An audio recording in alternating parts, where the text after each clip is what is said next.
안녕하세요. 네, 저는 라인 메시징 플랫폼 서버 소개를 할 문병원이라고 합니다. 여러분 만나 뵙게 돼서 반갑습니다. 먼저 서버 개발자가 어떤 일을 하는지 소개를 해볼게요. 크게 이제 세 가지 정도로 일이 나뉘게 됩니다. 첫 번째는 개발인데요. 정확하게는 기능 개발이라고 보시면 됩니다.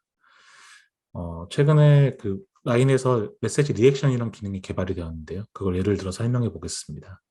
그 기능을 넣는다고 하면 해당 기능에 대한 요구사항이 만들어지고요. 어떤 기능이고 어떻게 동작하는지가 정의되게 됩니다. 거기에 맞춰서 개발자들이 다 같이 이야기를 하고요. 그다음에 서버에서는 어떤 일을 하고 클라이언트에서는 어떤 일을 해야 되는지 이런 것들이 정해지게 됩니다. 그다음에 이제 관련된 API 스펙 같은 것들이 정해지게 되고 그 API를 동작시키기 위한 비즈니스가 어떻게 그 동작해야 되는지 비즈니스 로직 같은 것도 정해야 합니다. 그다음에 그런 뭐 데이터 스토리 데이터를 저장해야 된다면 어떤 데이터를 어느 스토리지에 저장해야 될지 이런 것도 논의를 하게 되고요. 마지막에 이제 테스팅을 마치고 개발이 완료가 됩니다. 이렇게 개발된 기능들은 배포를 해야 되는데요. 이런 배포 과정이나 뭐 배포에 대한 모니터링 과정은 오퍼레이션, 그 운영이라는 단계에서 진행이 되게 됩니다. 이 해당 코드들을 실제 유저들이 사용하는 프로덕션 환경으로 배포를 하고 기능이 잘 동작하는지 테스트하는 기능, 테스트하는 역할, 그 다음에 기능의 동작 여부를 모니터링하는 작업들이 진행이 되게 됩니다. 그리고 가끔씩 이 서버가 죽거나 예상하지 못했던 문제가 발생할 수 있는데요. 이런 문제를 해결하는 부분, 그 다음에 사용자들의 불편 같은 것들을 접수해서 관련 내용을 대응하는 부분, 이런 부분들이 포함되게 됩니다. 이렇게 기능 개발하고 운영을 하다 보면은 이제 문제가 발견이 되고 이제 문제에 대해서 어, 문제가 아니더라도 좀 더 이제 개선하고 싶은 부분들이 발견이 됩니다. 이런 부분을 기술은 기술 부처들이나 아니면은 뭔가 개선하고자 하는 아이디어를 발견하게 되면은 개선 작업을 진행하게 되는데요. 이 코드를 리팩토링해서 더 좋은 구조를 만든다든지, 아키텍처를 변경해서 더 좋은 운영 환경을 만든다든지, 그다음에 뭐 성능 개선한다든지 이런 부분이 포함되게 됩니다. 저희 그 라인 메시징 플랫폼에서는 이런 세 가지 부분들이 모두 다 개발자들이 진행을 하고 있고요. 이 중에서 어느 한 부분도 특별히 더 중요하다거나 더 중요하지 않은 부분이 없이 동등하게 중요성을 가지고 진행을 하고 있습니다. 다음. 간단히 서버 개발자가 뭘 하는지 살펴보았는데요. 이 라인에서 메시징 플랫폼에서 처리하는 데이터의 규모를 한번 보려고 합니다. 여기 공개된 세 가지 통계를 가져왔는데요. 먼저 첫 번째가 MAU입니다. 그 월간 사용자예요. Monthly Active User라는 건데 라인의 MAU는 약 1억 8,500만 명의 월간 유저가 있고 이 데이터는 이제 2020년이니까 최근엔 더 올라갔습니다. 코로나의 영향으로. 그 중에서 탑 4라고 불리는 일본, 태국, 대만, 인도네시아 유저들은 약 1억 6,500만 명 정도 됩니다. 그리고 이들이 매일 보내는 메시지의 양은 한 42억 개 정도 됩니다. 이것도 최근 들어서 더 올라갔습니다. 공개된 자료에는 이제 메시지 전송량만 들어있지만 실제로 그 API를 요청하는 것이 더 훨씬 많습니다. 메시징 외에도 뭐 인증이라든지 아니면 뭐 목록을 가져온다든지 다양한 데이터들이 다양한 리퀘스트가 서버에 요청되기 때문이죠. 서버 개발자로서 이런 엄청난 트래픽을 감당하면서 개발, 운영, 개선 작업을 한다는 것은 좀 상당히 도전적인 작업인데요. 앞으로 여러분이 그 같이 일하게 돼서 짜게 되는 코드가 이렇게 엄청난 유저들에게서 쓰이게 된다고 보시면 됩니다. 아마도 우리나라에 있는 회사들 중에서는 가장 높은 수준의 트래픽을 저희가 그 대응하고 있다고 보시면 될 것 같습니다. 다음. 그럼 실질적으로 어떤 일을 하는지를 보냐면 다음과 같습니다. 메시징 플랫폼은 내부적으로 몇 가지 도메인으로 나뉘는데요. 첫 번째가 게이트웨이입니다. 게이트웨이는 이 라인 내부에 있는 컴포넌트들과 외부에 있는 라인 클라이언트를 연결하는 관문인데요. 수억 개의 라인 클라이언트들 혹은 이제 뭐 다른 외부의 클라이언트들과 실질적으로 연결을 하고 있고요. 이 연결을 바탕으로 사내에 있는 내부 IDC에 있는 컴포넌트들에게 그 연결 전달해 주게 됩니다. 두 번째가 메시징 영역입니다. 메시징 영역은 유저가 실제로 뭐 그룹을 가입한다거나 뭐 탈퇴한다거나 아니면 새로운 메시지를 받는다거나 이런 것들이 모두 이 영역에서 API로 제공이 됩니다. 다양한 많은 비즈니스 로직들이 이 메시징 영역에서 포함돼서 동작을 하게 됩니다.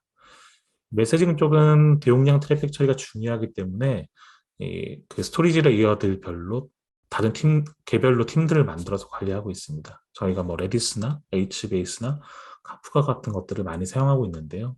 이런 각 컴포넌트를 위해서 개별 관리팀들이 있고요. 이 팀들이 해당 컴포넌트의 최적화를 그다음에 이제 관리 작업을 진행하고 있습니다. 라인 클라이언트에서 보내는 모든 요청들은 그 제대로 된 요청인지 문제가 없는지 이런 것들을 확인하게 되는데요. 이런 인증에 대한 부분은 그 밑에 보이는 어스라고 불리는 인증 영역에서 담당하고 있습니다. 인증 영역에서 라인의 게이트웨이를 통해서 들어오는 모든 요청들이 유효한 요청인지 확인하고 처리하는 역할을 합니다. 그리고 이제 라인이 외부 개발자들과 연동을 해서 서비스를 제공하는 게 있는데요. 라인에서 그 제공하는 봇이라든지 라인과 연동된 게임 같은 그런 외부 서비스들이 라인에 연동할 수 있도록 돕는 오픈 플랫폼이라는 컴포넌트도 있습니다. 그다음에 그 저희가 자체적으로 제공하는 서비스의 일부분으로 오픈 챗도 있습니다. 오픈 챗도 있고 뭐 숍도 있고 여러 가지가 있는데요. 그 오픈 챗 같은 경우는 그 카카오에서 제공하고 있는 오픈 챗과 비슷하다고 보시면 되고요. 익명으로 자신이 관심사에 대해서 이야기할 수 있는 그런 서비스고, 그다음에 이런 내부 플랫폼, 내부 서비스들도 저희가 개발을 담당하고 있습니다. 서버 개발자들이 앞에서 이제 소개해드렸던 직무들을 위와 같은 영역에서 수행하고 있다고 보시면 됩니다. 다음, 간략하게 메시징 플랫폼의 업무들을 소개해드렸는데요. 어떤 기술 스택을 가지고 있는지도 한번 말씀드리겠습니다. 먼저 프로그래밍 언어는 자바를 제일 많이 쓰고 있어요. 그리고 최근에는 코틀린도 활발하게 적용이 되고 있습니다. 아마 얼랭이라는 언어를 들어보신 분도 있을 텐데요. 이제 동시성 대응에 특화된 언어로 앞에 말씀드린 게이트웨이 도메인에 사용되고 있습니다.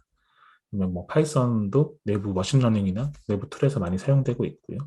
그 외에도 이제 언어의 제약은 딱히 없이 쓰고 있는데 위와 같은 것들이 메이저하게 쓰고 있는 언어들이라고 보시면 됩니다. 범용적으로 사용되는 프레임워크도 당연히 이제 자바 관련된 프레임워크들인데요. 그 라인에서 만든 이제 넷드 기반의 비동기 그 IPC, 그다음에 REST 클라이언트 서버 라이브러리인 아르메리아라고 있어요. 아르메리아를 저희가 최근에 내부적으로 많이 쓰이고 있고 또 오픈 소스로 계속 업데이트를 해주고 있습니다. 그다음에 스프링 부트도 많이 쓰고 있고요. 그다음에 뭐 톰캣도 일반적으로 사용되고 있습니다. 스토리지도 좀 다양한데요. 레디스나 몽고DB, HBase, MySQL, 엘라스틱서치 등 데이터 종류에 따라서 각각의 서비스에서 선택해서 사용을 하고 있습니다. 그다음에 비동기 데이터 전송을 위해서 메시징 큐로 이제 그 카프카나 레비덴큐도 사용하고 있습니다. 다음, 일반적인 그 어플리케이션 영역 그 말고도 그 데이터 플랫폼이라는 업무도 있습니다. 일반적으로 빅데이터라고 알려진 부분인데요. 이런 빅데이터를 처리하기 위해서 관련된 플랫폼을 저희도 만들었고요. 비교적 최근에 생기긴 했지만 아주 빠르게 발전하고 있습니다. 라인의 메시징 플랫폼을 그 데이터 플랫폼에는 다양한 이제 분야가 있는데요. 그 여러 서비스 시스템 플랫폼에서 만들어진 데이터를 모으고 그다음에 저장하는 영역이 중간에 자리 잡고 있습니다. 모은 데이터를 또 처리를 해야 되잖아요. 처리하고 분석하고 또 데이터 검색을 할 수 있도록 해주고 또 시각화를 할 수 있도록 해주는 여러 시스템들도 함께 제공하고 있습니다. 이런 시스템들을 통해서 데이터 분석하고 원하는 데이터를 탐색하고 새로운 기능을 개발하고자 하는 사람들이 관련된 정보를 쉽게 찾을 수 있도록 기능을 제공하고 있고요. 이를 위해서 이제 다양한 솔루션이 이용되고 있고 위에서도 보이시겠지만 인프라스트럭처로 다양한 스토리지와 리소스 관리 방법을 같이 사용하고 있습니다. 서버 개발자들이 이러한 데이터 플랫폼의 그 각각 영역에서 앞에서 말씀드렸던 개발, 운영, 개선 업무를 같이 담당하고 있고요. 저희 내부에서 그 라인에서 만들어지는 많은 데이터들이 이 플랫폼을 통해서 그 이용되고 분석되고 있다고 보시면 될 겁니다. 다음. 그 데이터 플랫폼을 위해서는 다양한 솔루션들이 사용되고 있기 때문에 기술셋의 범위가 상당히 넓습니다. 그래서 당당한 업무에 따라서 필요한 기술이 나눠지는데요. 일부는 엔지니어들이 이제 개발자들이 직접 사용하는 기술들이고 일부는 이제 플랫폼 사용자들, 다른 개발자들이나 기획자들이 사용하는 기술들입니다. 그 일반적인 개발 언어와 모니터링 툴이 있고요. 앞에서 말씀드린 이제 그 메시징 플랫폼에 사용하는 언어들이나 프레임워크에 더해서 쿠버네티스를 위한 고랭이나 모니터링을 위한 그라파나들이 추가되어 있고요.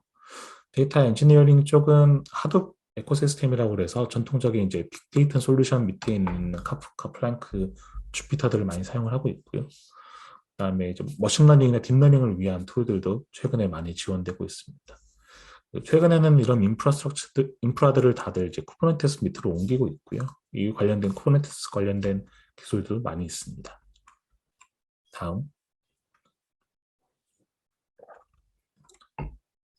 업무 소개를 해드렸으니 저희 조직에 대해서도 간단히 말씀드리겠습니다. 저희는 라인 플랫폼 엔지니어링 중에서도 서버 쪽에 속하는데요. 간단하게 말씀드리면 라인의 서버를 만들고 있다고 생각하시면 될 것 같습니다.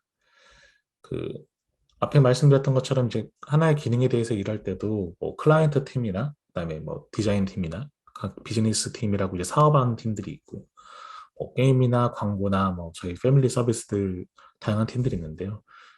저희 팀 같은 경우는 이런 거의 대부분의 팀들과 같이 협업을 해서 일하고 있다고 보시면 됩니다. 그리고 저희가 이제 직접적인 협업을 하지 않더라도 필요한 API를 제공을 해서 간접적으로 그 서비스를 제공한다든가 하는 등으로 그 회사 내에서 중추적인 역할을 담당하고 있습니다. 다음. 이런 협업 관계는 각 기능 조직뿐만 아니라 국가가 사이에서도 형성되어 있습니다. 라인 개발팀은 한국뿐만 아니라 일본, 중국, 대만, 베트남, 태국, 인도네시아 등 여러 오피스에 있는데요. 앞에서 말씀드린 메시지 플랫폼의 특성상 각 국가의 조직들과 밀접하게 교류해서 일하고 있습니다. 이렇게 협업을 하게 되면 언어 문제나 이런 것들이 좀 궁금하실 텐데요. 저희가 회의를 리모트로 많이 하지만 통역사분들이 같이 참석해서 회의를 하기도 하고요. 멤버들이 다 영어를 뭐 가능한 경우는 영어로 직접 회의를 하거나 이런 경우도 있습니다. 그래서 언어적 의사소통은 그렇게 문제가 없다고 보시면 됩니다. 다음.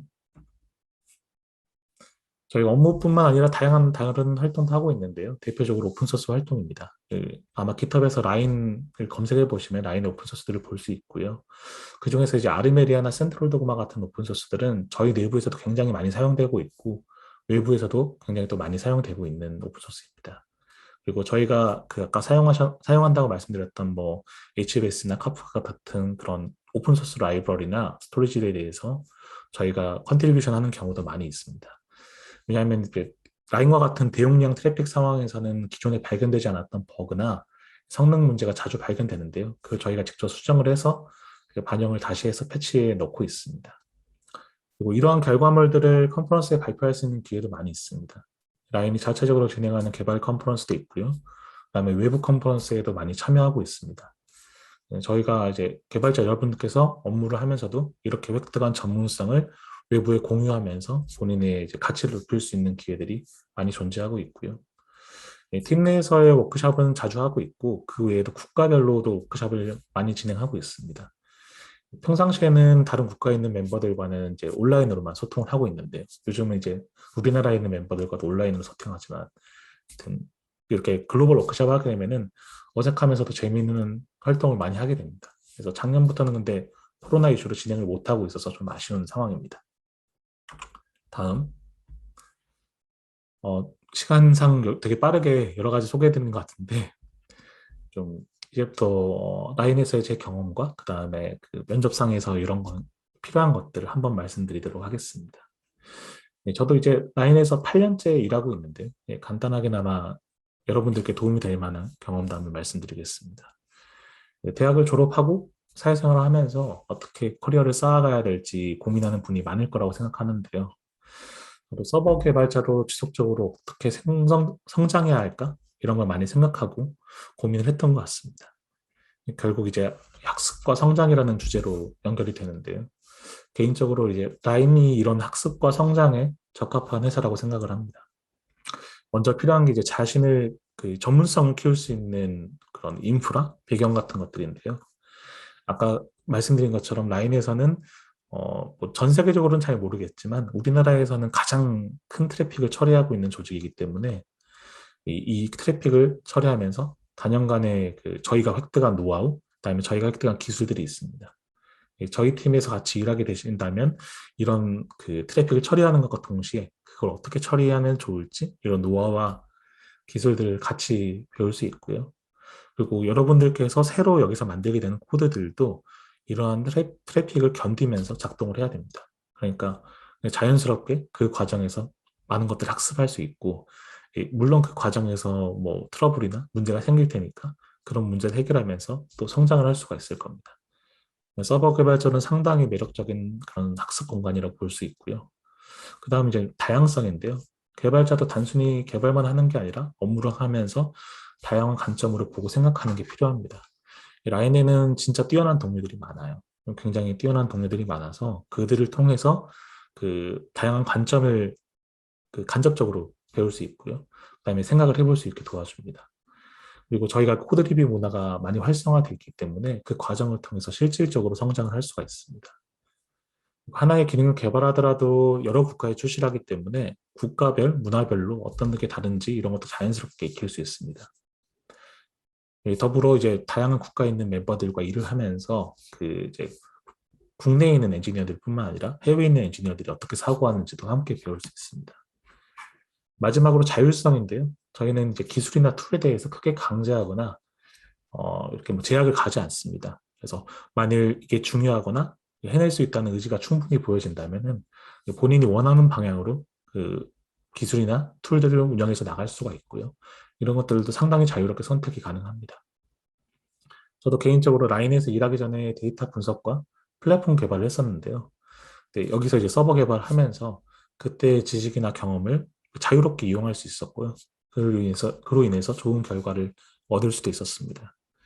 업무의 영역이나 책임이 존재하지만 일이 더 잘 되게 하기 위해서 그 이상의 것들을 할 수 있는 권한이 주어진다고 생각하시면 될 것 같습니다.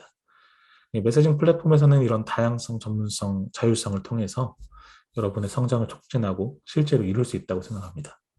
다음. 많은 분들이 궁금해하실 게 면접을 준비하려면 어떤 걸 해야 되는지 이런 걸 궁금해하실 텐데요. 많이 비슷할 수 있는데 저희도 이런 세 가지 과정을 통해서 준비해 보시면 좋다고 생각합니다. 먼저 이제 CS, 컴퓨터 사이언스에 대한 기본기는 필수적으로 챙기셔야 됩니다. 저희가 업무를 하면서도 진짜 중요하게 생각하는 부분이고요. 여기에 대한 지식들이 저희도 계속 필요하다고 느끼고 있고 사용을 하고 있습니다. 다른 과목들도 있겠지만 서버 쪽에서는 이제 자료 구조, 알고리즘, 운영 체제, 데이터베이스 네트워크 이런 5가지 정도가 좀 중요하게 사용이 되고 있고요. 면접에서도 이와 관련된 질문들을 많이 물어보게 될 확률이 높습니다. 네, 두 번째로 사고 훈련인데요. 사고 훈련이라 적어놓긴 했지만 엄청난 훈련을 하는 건 아니고요. 어떤 상황이 발생했을 때 그 상황을 어떻게 처리할지, 그 상황에 대해서 어떻게 분석을 할지 이런 것들을 가상으로 생각을 해보는 겁니다. 왜냐하면은 저희가 실제 업무 과정에서 다양한 사고들과 다양한 문제들을 맞닥뜨리게 되는데요. 그런 문제들의 처리 방식은 이제 지식에 기반하는 것도 있지만 이 문제들에 대해서 어떻게 대응을 하는지, 그다음에 문제에 대해서 대응하는 방식을 어떻게 익히고 있는지가 중요하게 됩니다. 그래서 이런 면접 과정에서도 여러분들께 이런 필요한 이런 트래픽이 발생했다거나 아니면 문제가 발생했을 때 어떻게 이걸 파악을 할 것인지, 어떻게 분석을 할 것인지, 그 과정에서 겪었던 것들을 어떻게 그 다음 단계로 처리해 나갈지 이런 것들을 물어볼 거고요. 이런 것들을 미리 한번 훈련해 보시거나 연습해 보시면 좋을 것 같습니다. 마지막으로 이제 성장 마인드셋인데요. 흔히 라인에서는 다 갖춰진 인재를 바란다고 많이 생각하시는데요. 저희가 가장 중요하게 생각하고 있는 건 사실 이렇게 성장하고자 하는 의지와 이런 성장에 대한 생각입니다.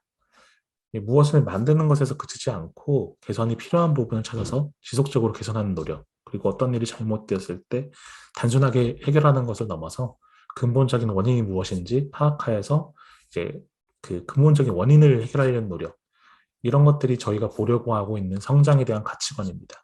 이런 과정을 통해서 진짜 그 진실된 성장을 할 수 있다고 여기기 때문이죠. 이러한 성장에 대한 본인의 의지를 잘 보여줄 수 있는 경험이 있다면 인터뷰 과정에서 꼭 그 어필해서 이야기해 보시는 것도 면접에 큰 도움이 된다고 생각합니다. 저는 이제 마무리하도록 하겠습니다. 이상입니다.